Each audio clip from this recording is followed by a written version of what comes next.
Welcome to Space to Ground. I'm Sandra Jones. The year may be beginning to wind down here on Earth as we approach the holidays in 2025, but on the International Space Station, the science and operations continue full speed ahead, or more accurately, 17,500 miles per hour ahead. A cargo resupply spacecraft will soon be on its way home when NASA's SpaceX 31st cargo resupply spacecraft undocks from the forward port of the Harmony module. This Dragon arrived at the space station on November 5th after launching the day prior from the Kennedy Space Center in Florida. Dragon delivered more than 6,000 pounds of cargo and science upon its arrival and will carry critical science research back to Earth. 2 Astrobee investigations have kept NASA astronauts Suni Williams and Butch Wilmore busy as of late. Current space station commander Suni Williams assisted the ground team with Astrobee Reach operations. This investigation demonstrates technology for capturing space objects regardless of their geometry or surface material.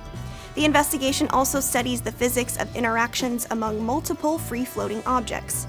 The ability to safely capture and relocate objects in orbit may maximize satellite lifespan and protect assets and infrastructure in low Earth orbit.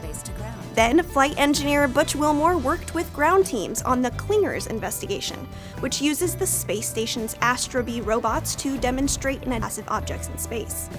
These critical functions could enable applications such as satellite servicing, orbital refueling, spacecraft repair and upgrades, and in-orbit manufacturing. On Monday, the first ever wooden satellite was deployed from the Japanese experiment module's small satellite orbital deployer to determine whether wood can be used in space. Lingosat's researchers will measure the temperature and strain of the wooden structure to see how wood may be changed by the vacuum, atomic oxygen, and radiation conditions in space. This CubeSat incorporates Japanese wood joining methods that do not rely on glue or metal fittings. Researchers hope that this investigation demonstrates that a wooden satellite can be more sustainable and less polluting than conventional satellites. Researchers also will evaluate how wood resists the solar and cosmic radiation in space and monitor geomagnetic levels to determine whether the geomagnetic field can penetrate the body of the wooden satellite. Two-way communication will be possible with amateur radio operators around the world by using continuous wave and packet transmissions. For more information on the space station and research and operations, be sure to follow along at blogs.nasa.gov/spacestation, as well as on our social media platforms. But for now, that's Space to Ground for this week.